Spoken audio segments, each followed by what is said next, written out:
Ministering Angels by Lori A. Thompson. Chapter 4. Gathering Water. Joshua taps on Andrew's shoulder and motions for him to follow. They climb up to the top of the big rock where they can see over the large, seemingly unending ocean. Andrew loves nights like this when the moon seems to call Joshua. Joshua's eyes fall into a trance as he gazes at the skyline where the water licks the underside of the moon. The yellow and orange glows radiating from the setting sun covers the boys' faces as if it is trying to warm their souls. Joshua turns and follows the steep winding trail around and down off the large earth-covered rock. At the bottom end of the trail, Joshua grabs one end of the canoe and Andrew grabs the other end. The boys had always kept the boat at the end of the waves' tips where the water hits the sand on the shore. Anxiously, the boys would wait on the shore for their turn to venture out into the dark waters. The boat is rarely used now, even on the clearest day, with its bow tucked in the bushes. The boys paddle towards the moon. Andrew begins to imagine another place. He places before him, in the distance, another island. The island has many more people of all ages. He imagines a quick canoe ride would get him there. He fantasizes of people awaiting his arrival. He imagines his family. He places himself in a really big family, 10 brothers and 1 sister. I've never known a girl, he thinks to himself. I would like to have a sister. Without a girl in his memory, he struggles to place her in a scene.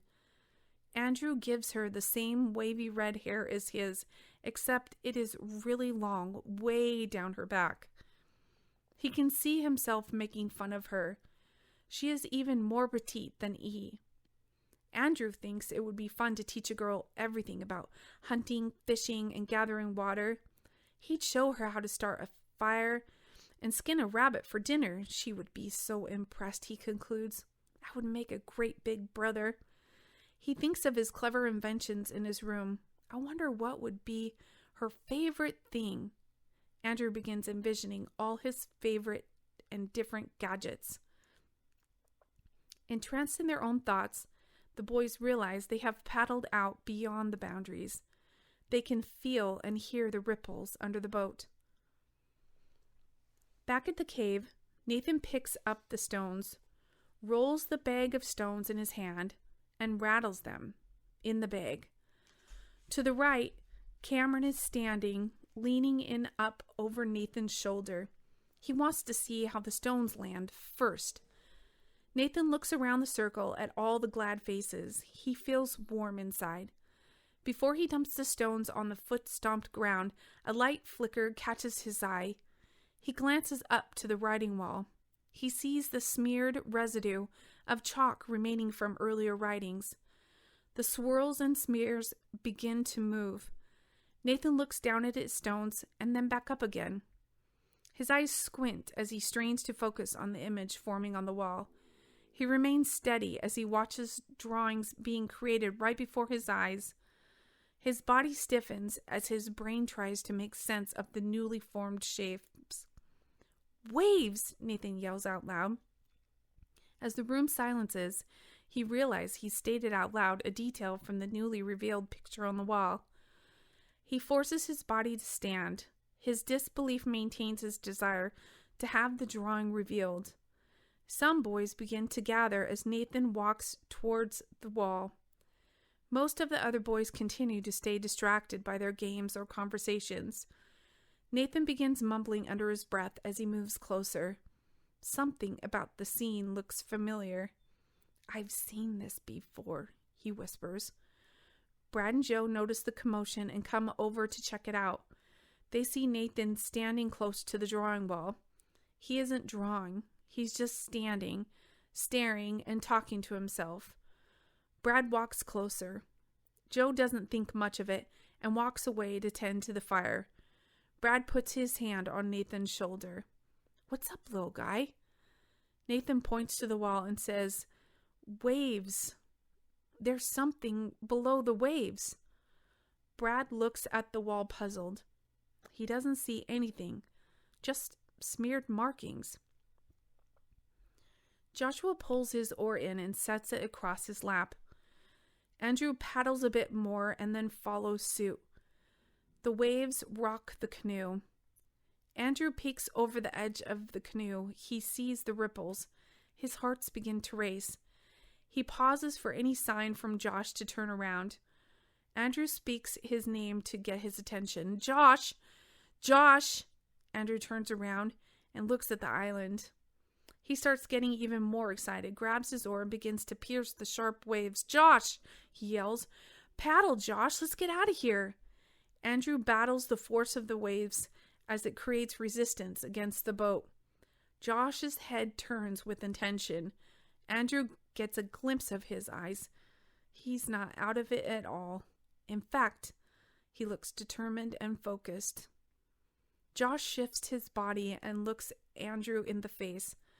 I came out here for a reason, Josh explains. Andrew's jaw drops. I've been practicing to swim this distance. Andrew questions, what distance? He looks back to the island as they continue to drift farther and farther away. You're going to swim back from here? Andrew asks in a raised tone of voice. I had a dream, Josh explains. I had a dream I could breathe underwater. What? Andrew yells. Are you kidding me? We have never been this far from the island, not to mention right in the middle of the forbidden waves. It's late at night, and you may be able to swim the distance, but I can't. I'm not sure I can row back by myself. I'm not asking you for permission. You aren't swimming with me. You weren't in my dream. I will meet you back at shore. Andrew is still confused and continues to ask more questions. Why can't I row next to you? Why can't I wait for you? Why do you have to do this? No one can breathe underwater. I have never dreamed like this before. There was a message at the end of my dream. What was it, Josh? Andrew asked firmly after a long pause. It was written on a stone at the bottom of the ocean. I don't really even understand it, Josh answers and pauses again. Josh, seriously, what was the message? Andrew grows more and more impatient as his fear begins to surge. It said, there is no world. Josh knows as he says it, not only did it sound crazy, but when all the boys back at the island hear about this, he will never live it down. His face goes blank as he reconsiders his decision. Then he remembers how he felt at the end of the dream. There are answers in this ocean. Josh could feel the words pierce deep into an unspoken desire, not only for Andrew, but for all the boys. Somehow, Andrew knows as a brother would know that he has to let Josh do this. He doesn't answer, but as a dutiful friend, he asks, what do you want me to do? I want you to go back to the island and get Joe and Brad. They will know what to do. Tell them to bring Malachi. What are you going to do? Andrew asks in a tone that feels like a goodbye. All I know is that when the moon is full and the waves are here, I have to go into the ocean. The ocean will bring us answers. I have to go, Josh states. Feeling a sense of loneliness and scared for the unknown, Josh stands up. He strips down to just a short leather cover around his waist. He peers down into the water, realizing he has never been scared like this before. He looks at Andrew and says, Don't look back. Just go back to the island as fast as you can to get to the other boys. I will need them. Andrew takes his orders seriously. He reaches his hand out and they shake. It was the same shake they have given each other before every water collection. Josh stands on the front seat, and without even a pause, he jumps and pushes off the canoe, diving face first into the dark, shifting waters. The canoe shoots backwards and spins. Andrew grabs the boat to balance himself as water splashes in and soaks him head to toe. Andrew wipes his face and brushes his hair just in time to see Joshua's head break the surface of the water. One last gasp of air, and his jerking body disappears into the deep water. Andrew grabs for his oar, and as fear surges through his body, he frantically paddles towards the island. He has no idea how long he has been paddling, but when two boats meet him, the feeling of relief and fear combines. His eyes well up. In an instant, he visualizes his imaginary family. The longing to have someone to care for him grows.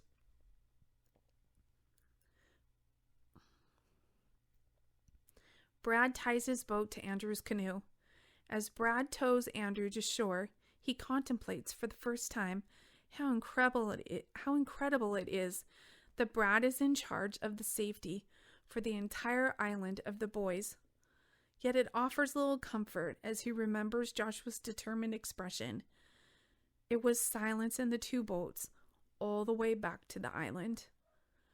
Once they hit shore, Brad calls out orders like an organized captain of crew. The boys scamper about, filling their duties. Brad orders Andrew up to help Joe with the fire. Andrew gives the canoe one last shove into the bushes. A double take, and Andrew sees Aiden being escorted by Nathan down to the shore. Aiden is rarely seen with the rest of the boys. He normally keeps to himself his little section of the island. Brad gives him duties so he can be with his animals. Aiden is also an incredible swimmer. He knows the water and land below. Aiden has dark hair, medium build with a confident stature. He appears to be in his own bubble, but focused and determined. Andrew pauses. He looks back across the horizon and he envisions Josh jumping into the water again. He shuts his eyes tight, remembering the feeling of the boat spin and the realization of being alone. He slowly opens his eyes and pans down the landscape to bring the boys on the shore into view. Nathan seems to be giving Aiden a few last instructions. Aiden makes eye contact with Nathan now and again as he adjusts the leather strap around his waist. Andrew tries to make sense of the use Aiden could make of it. The knife secured to his side, the dangling empty animal stomach sacks, the slip-on shoes with pointed tips with a curl just a bit at the end, and the leather gadgets strapped to each hand. The hand tools mimic the hooks on his feet, hugging his palm and then curling out mid-finger. Oh, geez, Andrew gasps, then ducks. A boat raised above two boys' head brush up close to his head. The marching feet are Brad and Joe bringing yet another boat down to the shores. Brad hears the noise and glances quickly to see that it is Andrew. His furrowed brow is all it takes, and Andrew scampers off to tend to the fire as instructed. Andrew follows the path up through the shrubs. He keeps his eyes looking down at his bare feet, noticing every predetermined step. The ground is slipping and the rocks are tumbling, causing him to grab hold of limbs, of trees, and shrubs, seemingly reaching out to help him along. At the top, he takes one last deep breath and one long last glance at the ocean, where he knows his best friend is struggling. Now in this moment, he gains a reverence for what Joshua stands for. Andrew has always blindly followed his lead, completely trusting Joshua. Now somehow, Andrew senses the significance of how Josh lived his life. To be like him, thinks Andrew. Chanting invites Andrew's attention. He turns and walks into the cave. The cave is fully lit. Every lantern next to every bedroom is burning bright. The fire has grown tall and round. With Joe at the shore, Andrew runs to the fire's side as he was instructed. He stands and stares into the fire just as he has seen Joe do every night. Andrew can hear Joe's stories about how each fire has its own personality. To tend to the fire is to tend to what the fire needs and wants, Andrew recants from memory. Andrew looks up over the fire, and there is one of Nathan's drawings. Taking a better look, he walks around the fire and steps within just a few feet of the wall. He tries to imagine what Nathan saw. Andrew sees lines, swirls, and smears. He thinks to himself, what would Nathan see? He remembers what all the activity is about. Then he sees Andrew and Joshua in the canoe on the wall. He sees the waves, and as he focuses his eyes, he can see just below. Andrew gasps, seemingly unable to move or breathe. He zeroes in on the forms under the waves. What is that? On the wall, he had always just seen a circle. On the wall, he had always just seen a line. Then Andrew remembers Josh's dream. No way. Get out! He yells out loud without consideration to any of the boys hearing him. He spun around and looks at the cave again. He realizes nobody is eating, dancing, or playing. No one is sleeping. He sees boys sliding down the ropes from their rooms, bearing their weapons. Gatherers are preparing a place for easy access for food and water, replenishment for a long night of searching. Everyone is working. Everyone knows their role. But nobody knows what's coming.